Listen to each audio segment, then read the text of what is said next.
ரொம்ப குறைவான மனிதர்கள் தான் பகத்சிங்கை அறிந்து வைத்திருப்பார்கள், வ.உ. சிதம்பரம் பிள்ளையை அறிந்து வைத்திருப்பார்கள். ஆனால் விஜய் போன்றவர்களை எல்லாரும் அறிந்து வைத்திருப்பார்கள். நான் சொல்லுகிறேன், இதே திருநெல்வேலியில் நயன்தாராவை வைத்து ஒரு கூட்டம் போடட்டும், விஜயினுடைய கூட்டத்தை விட குறைவாக இருந்தால் நீ சொல்வதை நான் கேட்கிறேன். இப்பொழுதே 234 தொகுதியில் 233 தொகுதிக்கு தான் விஜய் போட்டியிடுகிறார். ஒருத்தன் வீட்டுக்கு போய்விட்டான். ஒரு பேச்சுக்கு 40-50 பேர் வந்தால், திமுக காரனுக்கு 40-50 பேர் குறைந்தால், விஜய் நீங்களாக மற்றவர்களெல்லாம் அவன் விலைக்கு வாங்கி விடுவான். செய்தித்தாள் படிக்கிற பழக்கம் கூட விஜய்க்கு இருக்காது. அவருக்கு எந்த அரசியலும் தெரியாது. அரசியல் தெரியாத புஷி, அரசியல் தெரியாத பரிசே கொடுக்காமல் பரிசீட்டு நடத்துகிற ஆதவ அர்ஜுன், அந்த முட்டாள் ஆரோக்கியசாமி, இவர்கள் தான் இவருக்கு பக்கத்தில் இருந்து யோசனை சொல்லுகிறவர்கள். எப்படி இருக்கு இந்த யோசனை? காங்கிரஸ் கட்சி காசு வாங்கிட்டு தான் அலையன்ஸ்ல இருக்குன்னு சொல்லியிருக்காரு. இதோட ஒரு குற்றச்சாட்டு எப்படி வைக்க முடியும்? காங்கிரஸ்காரெல்லாம் தொம்ப வேண்டியதானே, கயிறு கிடைக்கலன்னு நீங்கள் வாங்கி கொடுக்கலாம்ல. கம்யூனிஸ்டுகளே வெளியே வர முடியவில்லை. வெறும் அலுமினிய உண்டியலை குலுக்கி கொண்டு காசு சேர்த்தவர்கள் தேர்தலுக்கு இப்பொழுது 25 கோடியை வாங்கி கொண்டு தேர்தலில் இருக்கின்ற நிலைமை வந்து விட்டால், இந்த ஸ்டாலின் என்ன யோக்கியமான மனிதர்? வேங்கை வயலில் மலத்தை குடிநீரில் கலப்பான், இந்த ஆட்சி தொடர வேண்டும் என்று நம்முடைய திருமாவளவன் சொல்லுகிறார். வேங்கை வயலில் எவனும் வாக்களிப்பதில்லை என்று சொல்லுகிறார். தங்களுக்காக, தாழ்த்தப்பட்ட மக்கள், தங்களுக்காக தோன்றிய கட்சி, தங்களுக்காக தோன்றிய தலைவன் என்று திருமாவளவனை நினைக்கவில்லை. கொத்தடிமையாக போய்விட்டார் நம்முடைய ஸ்டாலினுக்கு.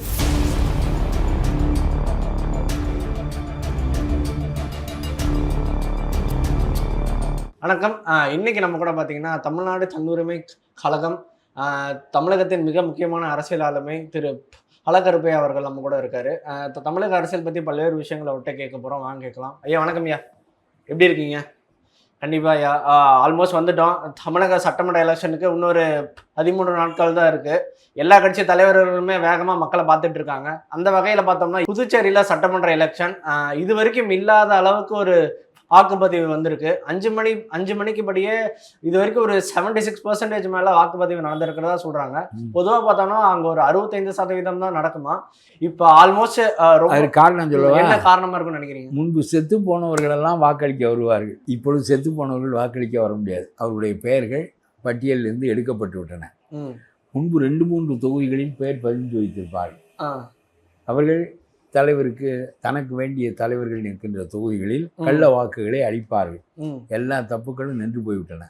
உரிய மக்கள் நேரடியாக வாக்களிக்க வருகின்ற போது இந்த தரம் எல்லா தமிழ்நாடு, வங்காளம் எல்லா இடங்களிலும் ஒழுங்கான வாக்காளர்கள் தான் வாக்களிக்க முடியும். மற்றவர்களெல்லாம் ஒதுக்கப்பட்டு விட்டார்கள்.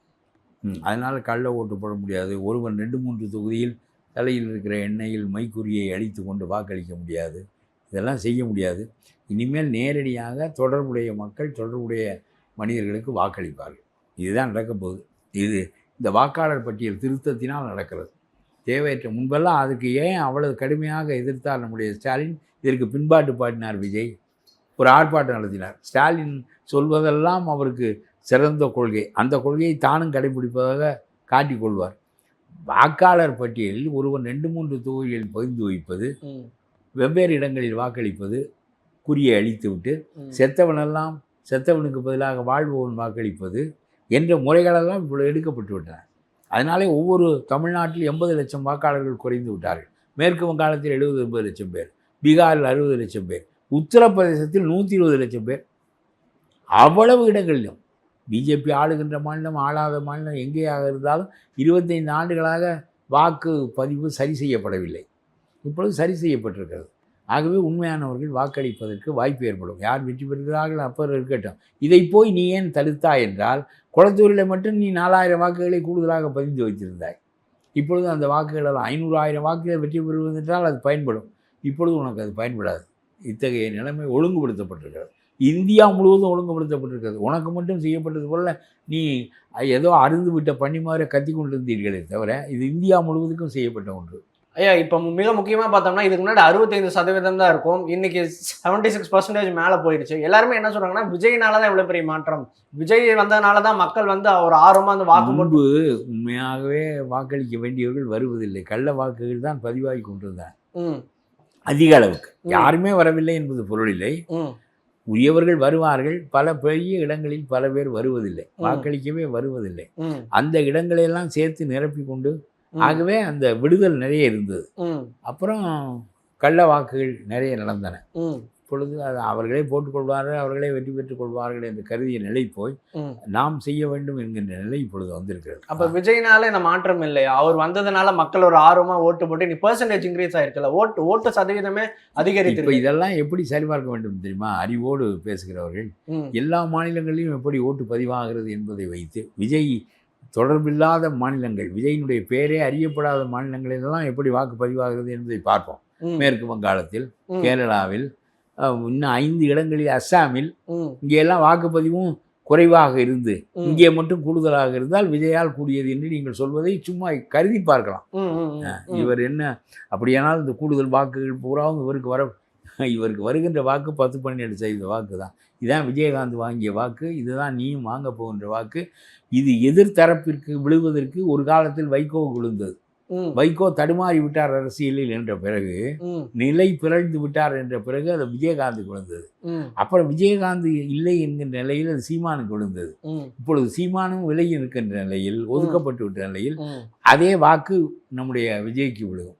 ம். இது உனக்கு சினிமாக்காரன் என்பதற்காக கூடுகிற கூட்டத்திற்கும் உனக்கு விழுகின்ற வாக்குகளுக்கும் தொடர்பில்லை. நீ கூட்டம் கூடுவது நீ சினிமாக்காரன் என்பதற்காக.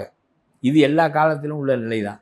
தியாகராஜ பாகவதரை பார்க்கின்ற காலத்திலிருந்து உன்னை பார்க்கின்ற காலம் வரையிலும் மக்களுக்கு நாட்டியம் ஆடுகிறவளை பிடிக்கும், பாட்டு பாடுகின்றவளை பிடிக்கும், நடிக்கின்றவனை பிடிக்கும். இத்தகைய இது அந்த பொழுதை கழிப்பதில் மகிழ்ச்சியாக கழிப்பதற்கு யாரெல்லாம் உதவுகிறார்களோ அவர்களையெல்லாம் அவர்களுக்கு ஒரு கிரேஸ் இருக்கும் அவர்களின் மீது. உங்களுக்காக 20 ஆண்டு சிறை சென்றவன் மீது கிரேஸ் இருக்காது. பகவத்சிங்கை பற்றி உங்களுக்கு தெரியாது, பெருவாரியான பேருக்கு தெரியாது. ரொம்ப குறைவான மனிதர்கள் தான் பகத்சிங்கை அறிந்து வைத்திருப்பார்கள், வ.உ. சிதம்பரம் பிள்ளையை அறிந்து வைத்திருப்பார்கள்.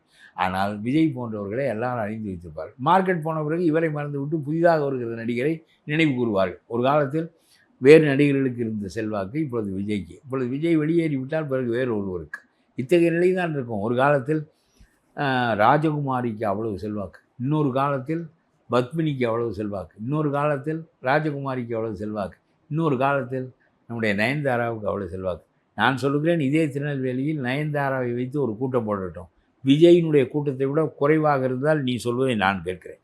அதுதான் அப்படிதான் நடக்கும். இதுதான் இவருக்கு விழுகின்ற வாக்கு இருக்கிறது.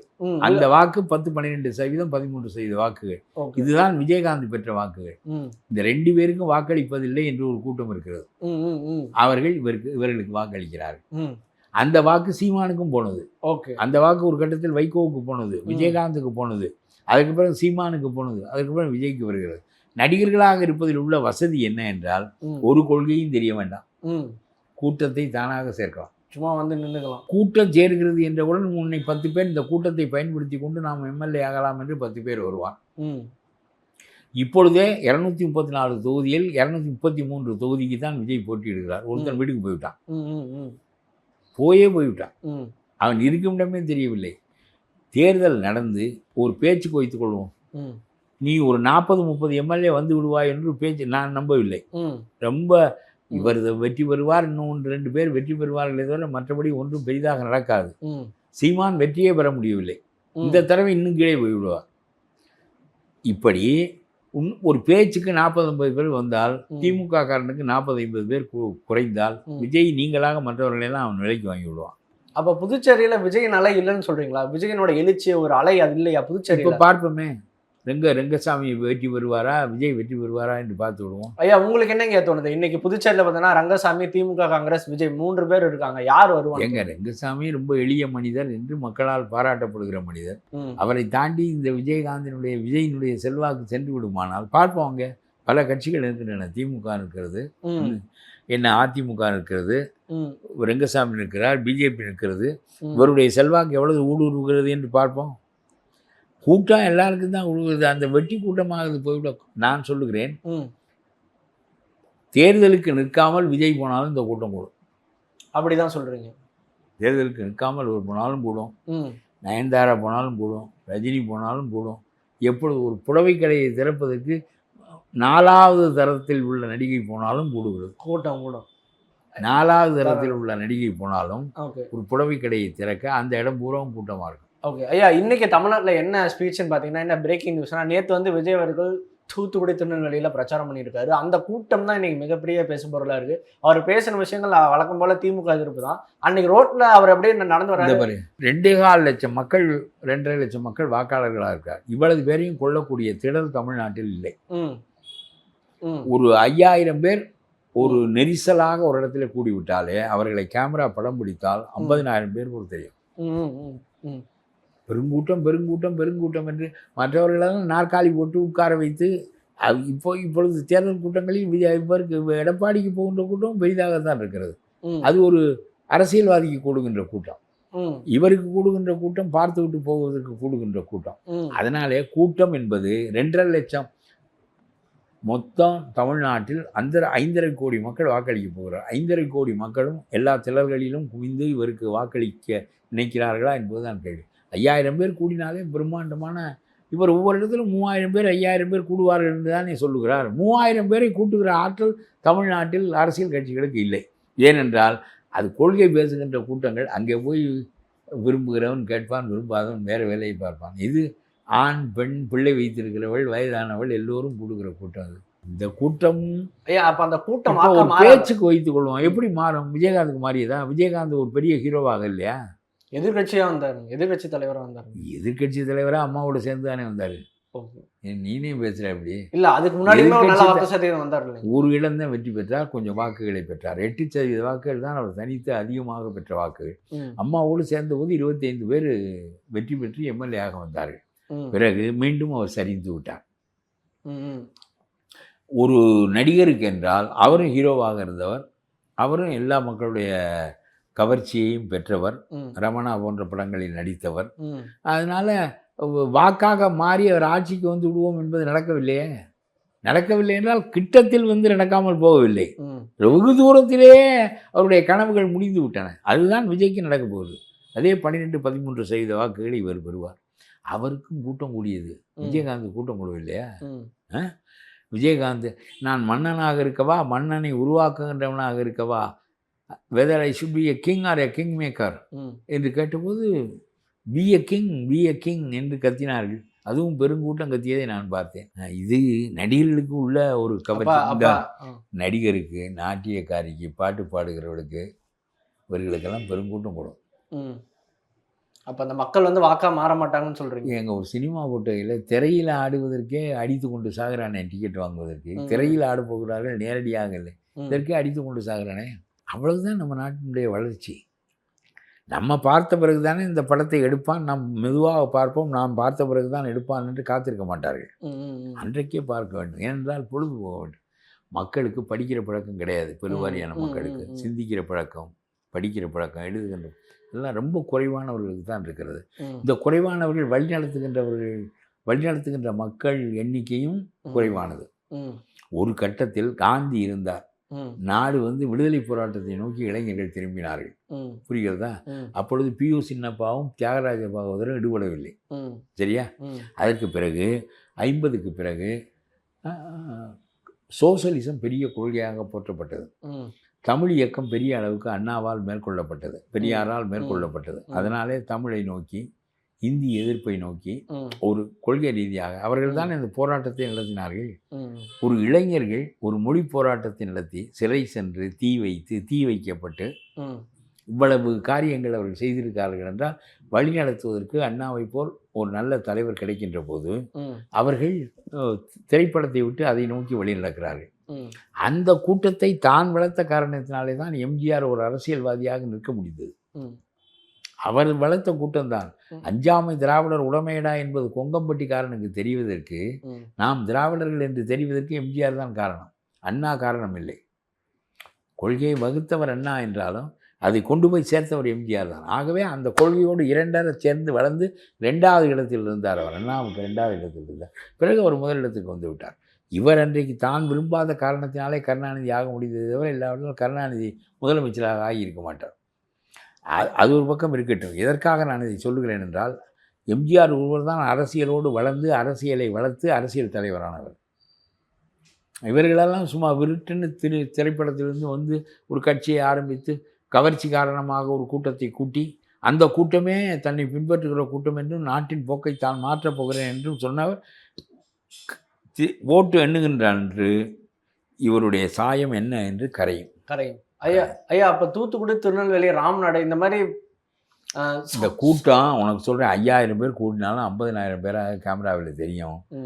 ஒரு 5000 பேர் கூட நடிகர்களை பார்க்க கூட மாட்டார்கள் என்று சொன்னால் இந்த நாடு ரொம்ப அறிவு நிலையில் உயர்ந்து விட்டது என்று பொருள். புரிகிறதா உனக்கு? நானும் நீனும் நடிகர்களை பார்ப்பதற்காக மெனக்கெட்டு எங்கேயும் போக மாட்டோம். அவர் இன்றைக்கு வருகிறார் என்று சொன்னாலும் என்ன இருக்கிறது என்று போக மாட்டோம். ஆனால் சாதாரண எளிய மக்களுக்கு, பொழுதுபோக்கே அற்ற மக்களுக்கு உழைப்பது, உழைத்த பிறகு நாடகம் பார்ப்பது, சினிமா பார்ப்பது, அவர்களை போற்றுவது, அவர்களுக்கு 70 mm திரையில் தெரிகின்ற பெரிய உருவம் அவர்கள்தான். அவர்கள் ஆளுவார்கள், எதிர்கட்சியாக இருப்பார்கள், தியாகம் செய்வார்கள், சண்டை போடுவார்கள், எல்லாம் உண்மை என்று இந்த மக்கள் நினைப்பார்கள். செய்தித்தாள் படிக்கிற பழக்கம் கூட விஜய்க்கு இருக்காது. அவருக்கு எந்த அரசியலும் தெரியாது. அரசியல் தெரியாத புஷி, அரசியல் தெரியாத பரிசே கொடுக்காமல் பரிசீட்டு நடத்துகிற ஆதவ அர்ஜுன், அந்த முட்டாள் ஆரோக்கியசாமி, இவர்கள் தான் இவருக்கு பக்கத்திலிருந்து யோசனை சொல்லுகிறவர்கள். எப்படி இருக்கும் இந்த யோசனை? ஒரு கட்சிக்காரன் இவரை நம்பி கூட்டணி சேர மாட்டேன் என்று சொல்லிவிட்டான். புரிகிறதா? ஒரு கட்சிக்காரன் இல்லை, அதுக்கு என்ன காரணம்னு சொல்லியிருக்காரு. என்ன அவர் அமௌண்ட் என்ன ஓப்பனாகவே சொல்லியிருக்காரு. தமிழ்நாடு காங்கிரஸ்க்கு வந்து திமுக பல 1000 கோடிகள் கொடுத்துருக்காங்க, ஒரு 1000 கோடி கொடுத்து தான் கூட வச்சிருக்காங்க. அது என்னால் முடியல அப்படின்ற மாதிரி தான் அவர் அது சொல்லியிருக்காரு. காங்கிரஸ் கட்சி காசு வாங்கிட்டு தான் அலையன்ஸில் இருக்குன்னு சொல்லியிருக்காரு. இதை விட ஒரு குற்றச்சாட்டு எப்படி வைக்க முடியும்? காங்கிரஸ்காரெல்லாம் தொங்க வேண்டியதானே, கயிறு கிடைக்கலன்னு நீங்கள் வாங்கி கொடுக்கலாம்ல. இல்லை, விஜயோட குற்றச்சாட்டு அதானே நேற்று. ஐயோ, காங்கிரஸ்காரன் தொங்க வேண்டுமா இல்லையா? அதுக்கு அதாவது அவர்கள் ஒரு விசுவாச காங்கிரஸ் இருக்கிறது திமுகவுக்கு, விசுவாச விடுதலை சிறுத்தைகள் இருக்கிறது, விசுவாச கம்யூனிஸ்ட் கட்சி இருக்கிறது. 4 பேருக்கு இடம் கொடுக்கவில்லை என்றால் இந்த 4 பேரும் திமுகவுக்கு விசுவாசமாக இருந்தவர்கள். விடுதலை சிறுத்தைகள் கட்சியில் 4 பேருக்கு இடம் கொடுக்காத காரணம் 4 பேரும் திமுக விசுவாசிகள். தனக்கு விசுவாசமாக இருக்க மாட்டார்கள் என்று கருதியதினால் திருமாவளவன் கொடுக்கவில்லை. அதான் காரணம். காங்கிரஸ் திமுக விசுவாசிகளாக இருந்த காரணத்தினால் 17 பேரும் போய் எங்கள் சீட்டு வாங்கி வேறொரு ஜனநாயக காங்கிரஸ் என்ற பெயரில் எம்எல்ஏ ஆகி விடுவார்கள். காங்கிரஸ் கட்சி உழைந்து விடும், நாம் காணாமல் போய் விடுவோம், இந்த அசிங்கம் நடந்தேறி விடும் என்ற அச்சத்தின் காரணமாக எப்படி மூப்பனார் இதை பிளந்தாரோ, எப்படி நரசிம்மராவ் காங்கிரஸ் என்பது ஒன்றுமில்லாமல் போனதோ, அது மாதிரி நம்முடைய காங்கிரஸ் ஒன்றுமில்லாமல் போய் பானா சிதம்பரம் உருவாக்குகிற, செல்வ பெருந்தொகை உருவாக்குகிற காங்கிரஸ் பெரிய காங்கிரஸாக ஆகிவிடும் என்று பின்வாங்கி விட்டார் நம்முடைய ராகுல் காந்தி. ராகுல் காந்தியிடம் இல்லாத பணத்தை இவர்கள் கொடுத்து விட்டார்களாகும். 75 ஆண்டுகளாக நாடாண்ட குடும்பம் அது, அவர்களிடம் இல்லாத பணத்தை இவர் கொடுத்து விட்டாராங்க. இப்படியே சொல்லி கொண்டிருக்க வேண்டியதான். அதாவது ஏன் அந்த பொம்பளை என்னோட இல்லைன்னா அவள் காசுக்கு அவனோடு போயிட்டான்னு சொல்கிறது மாதிரி இது. இதெல்லாம் புரிந்து பேசுகிற பேச்சாக தான். பொறுப்பற்ற பேச்சுக்களை பேசுவது என்பது கீழானது. அதாவது காங்கிரஸ் போனதற்கு, திருமாவளவனை எல்லாம் விசுவாச காங்கிரஸாக வைத்திருப்பதற்கு திமுகவினுடைய அதிகாரம், பணம், அவர் செய்கின்ற கொடுக்கின்ற சலுகைகள், தருகின்ற பணம் எல்லாமே காரணம்தான். அது இந்த மனிதர்களுக்கே தவிர அது ராகுலையும் காங்கிரஸையும் எப்படி பாதிக்கும்? இந்த 17 எம்எல்ஏக்களும் திமுகவோடு சேர்ந்தால்தான் எம்எல்ஏ ஆக முடியும் என்று நினைக்கிறார்கள். எம்எல்ஏயிடம் இந்த எம்எல்ஏக்கள் கான்ட்ராக்ட் பெறுகிறார்கள், காசு பெறுகிறார்கள், வசதிகளை பெறுகிறார்கள், தங்களுடைய சிபாரிசுகளை நிறைவேற்றிக் கொள்கிறார்கள். 5 ஆண்டும் ஆளுங்கட்சியில் இருப்பவர்களைப் போல அவர்கள் சலுகைகளை அனுபவிக்கிறார்கள். ஆகவே they are loyal to totally loyal to Stalin. அதே மாதிரி விடுதலை சிறுத்தைகள் டோட்டலி லாயல் டு ஸ்டாலின். கம்யூனிஸ்டுகளே வெளியே வர முடியவில்லை. 25 கோடி பணம் வாங்கி கொண்டு பன்ரோட்டியையும் டீயையும் குடித்து விட்டு தேர்தலில் ஈடுபட்டவர்கள், வெறும் அலுமினிய உண்டியலை குலுக்கி கொண்டு காசு சேர்த்தவர்கள் தேர்தலுக்கு, இப்பொழுது 25 கோடியை வாங்கி கொண்டு தேர்தலில் இருக்கின்ற நிலைமை வந்து விட்டால், பணம் அவ்வளவு பெருந்தொகை கம்யூனிஸ்ட் கட்சியை பாதிக்கிறது என்றால் முதலாளித்துவத்தை அவர்கள் என்னவென்று எதிர்ப்பார்கள்? இந்த ஸ்டாலின் என்ன யோக்கியமான மனிதர், இவர் இந்த அயோக்கியத்தனமான 40 அடி ரோடுக்கு பதிலாக 30 அடி ரோடு போடுவார், 100 கிலோமீட்டர் தூரத்துக்கு ரோடு 10 அடிக்கு காணாமல் போகும், புலனாய்வுத்துறை வழக்கு பதிவு செய்ய சொன்னால் சீஃப் இன்ஜினியர், மந்திரி ஸ்டாலின் மீது பதிவு செய்ய மாட்டார்கள் என்கின்ற நிலையில் இந்த ஆட்சி மீண்டும் தொடர வேண்டும் என்று கம்யூனிஸ்ட் கட்சி சொல்லுகிறது. வேங்கைவேலில் மலத்தை குடிநீரில் கலப்பான், இந்த ஆட்சி தொடர வேண்டும் என்று நம்முடைய திருமாவளவன் சொல்லுகிறார். வேங்கைவேலில் எவனும் வாக்களிப்பதில்லை என்று சொல்லுகிறான். தங்களுக்காக தாழ்த்தப்பட்ட மக்கள், தங்களுக்காக தோன்றிய கட்சி, தங்களுக்காக தோன்றிய தலைவன் என்று திருமாவளவனை நினைக்கவில்லை. இந்த அரசியலே வேண்டாம், நாங்கள் வாக்களிக்க மாட்டோம், கொத்தடிமையாக போய்விட்டார் நம்முடைய ஸ்டாலினுக்கு. ஆகவே நாங்கள் எதற்கு வாக்களிக்க வேண்டும்? எங்களுடைய உரிமைகளை பாதுகாப்பதற்கு யார் இருக்கிறார்கள் என்று வேங்கை வயல் தாழ்த்தப்பட்ட மக்கள் நினைக்கிறார்கள். இதை விட உனக்கு அவமானம் என்ன இருக்கிறது? உன்னுடைய கட்சியை பற்றி என்ன விமர்சனங்கள் நாங்கள் செய்தாலும் அந்த விமர்சனத்துக்கெல்லாம் உன்னால் பதில் சொல்ல முடியும். உன்னுடைய சொந்த மக்கள் எங்களுக்கு பாதுகாப்பாக யாரும் இல்லை என்று வெளிப்படையாக சொல்லுகிறார்கள், வாக்களிக்க மறுக்கிறார்கள் என்றால் உன்னை நம்பவில்லை என்பதுதானே பொருள். உன்னுடைய கட்சியை தன்னுடைய கட்சியாக அவர்கள் நினைக்கவில்லை என்பதுதானே பொருள். அவர்களுக்குரிய காரியத்தை நீ செய்து கொடுத்திருந்தால் நினைத்திருப்பார்கள். காரியத்தை செய்து கொடுத்தாயா? உனக்கு ஸ்டாலினுடைய தயவுதானே பெருசாக தெரிந்தது. ஸ்டாலினுக்கு வேறு ஜாதி உணர்வுகள் காரணமாக இருந்தன என்றாலும் உனக்கு அந்த ஸ்டாலின் விசுவாசம் என்பது உனக்கே இருந்ததே. அப்புறம் உன் கட்சிக்காரன் 4 பேருக்கு இல்லாமல் என்ன செய்யும்? ஆகவே எதற்காக நான் இதை சொல்லுகிறேன் என்றால், இந்த கட்சிகளெல்லாம் வெளியே போய்விட்டன. கம்யூனிஸ்ட் கட்சியும் சரி, மதிமுகவும் சரி, மதிமுகவெல்லாம் கேவலமாக போய்விட்டார்கள். ஒரு தீப்பெட்டி சின்னத்தையும் விட்டு விட்டு நாங்கள் உதயசூரிலேயே நிற்கிறோம் என்று சொன்னால் இவர்கள் தங்களுடைய they have lost their identity. இனி என்ன இருக்கிறது அவர்களுக்கு அடையாளம்? இவர்களாக சொல்லிக்கொள்ள வேண்டியதான் வி பிலாங் டு எம்டிஎம்கே என்று இவர்களாக சொல்லிக்கொள்ள வேண்டியதுதானே தவிர they have lost their identities. they have become DMK people. இதெல்லாம் தெரியாமல் அரசியல் நடத்தி என்ன இந்த அரசியல் நடத்தி என்னை போல நடத்து, கருத்து சொல்லிக்கொண்டே இரு. நாட்டு மக்களிடம் அந்த கருத்துக்கள் ஊன்றுகின்ற போது 10 பேர் தெரிஞ்சினால் 10 பேர் அளவுக்கு அது சிறந்தது தான். ஆகவே இது கூட்டம் கூடுவதனாலே ஒன்றும் ஆகாது.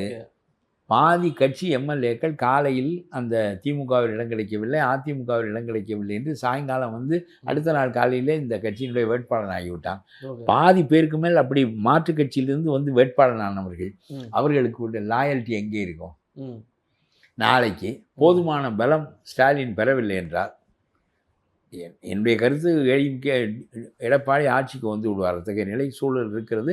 வர வேண்டும், அந்த மாற்று ஆட்சி ஏற்பட வேண்டும் என்பது என்னுடைய விருப்பம். ஒரு விவசாயி நாடாளட்டும், விவசாயம் செழிக்கட்டும்.